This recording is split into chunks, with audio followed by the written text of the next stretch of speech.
I didn't expect my spirit guides to have any sort of physical contact with me. But there was one night where they did just that. And on that night, I literally questioned my sanity. So I had just been working with my spirit guides for a few weeks at that point, and we were going out 3 times a day, work and weather permitting, to do the yoga that I talked about in previous videos. I also learned how to pray like a druid. Apparently druids pray like this: lock your fingers together and your thumbs together like that. And we did this 3 times a day. And that was all well and good. So one evening after the third ritual, I called them rituals because it was a ritual. We go out and do that every day. After the third ritual, they told me to go eat a meal quickly. I had chili, I remember it that night. And then they made me go into my bedroom. They told me to close the door and derobe and lay down on the bed. It was about nighttime, and then I began to feel my spirit guides make physical contact with me. Now, they did something really strange. They took my left hand and made me place it on the foot of the top of my bed where the mattress meets the baseboard. But then this is where things got really strange. Somehow they were bending the laws of space, because I distinctly remember there was a chair, a leather chair that I had next to which was at my desk, right next to my bed, to the right of my bed.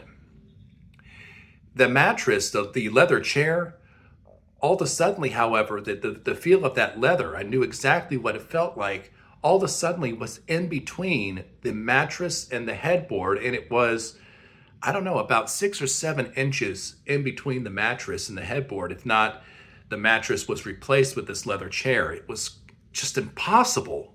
It's just, how can that be?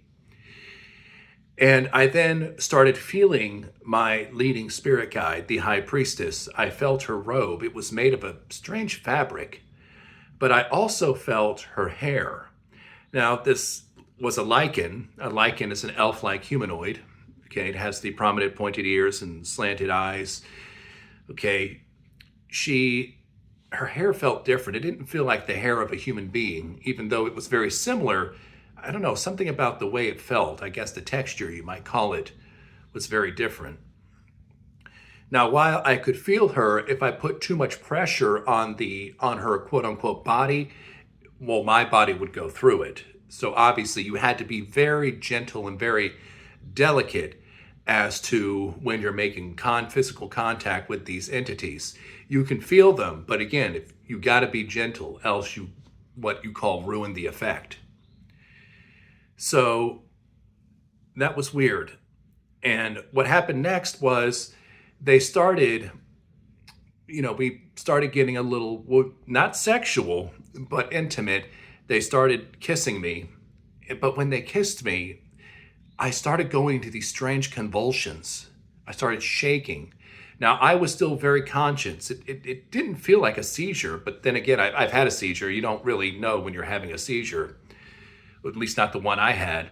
But I was shaking. Every time they put their mouth on my mouth, I began to have these strange convulsions. And not only that, then all of a sudden, the 2 elder guides overpowered me. They took me off my bed and literally stuck my head inside the toilet in the bathroom, and then pinned me down on the ground. I was terrified, and I literally thought I was going crazy. How is this possible? How can beings that I cannot even see are able to overpower me? And so this was really strange. But this was the first time I had meaningful physical contact with these spirit guides. Now, what were the convulsions? I found out later the convulsions are actually mutations.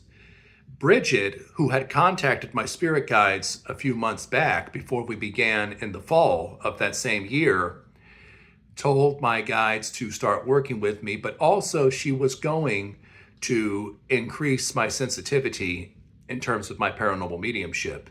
And these convulsions were these mutations. In fact, my mediumship became very strong, almost too strong, because I literally felt like I was going to lose my mind at one point. And when you become a very powerful medium, and when you're really in touch with that paranormal mediumship, apparently you do have this feeling that you're just going to go insane. But that's basically your mind, your rational mind and your intuitive mind. It's recalibrating. It's trying to recalibrate and be able to process the new reality that you have now. But that's what I'd like to call more or less my initiation. It was time for me to go much deeper into my work as a paranormal medium and a druid and a psychic. And so we continued my practice and my rituals, but things were never the same. And so I'd like to hear from you. Have you guys ever had any physical contact with your guides? Have you seen your spirit guides? What was that like? I'd like to hear about it. So be sure to like and subscribe and drop a comment in the video. Let me know if you have any ideas about what you want me to talk about next. And so you all have a good day.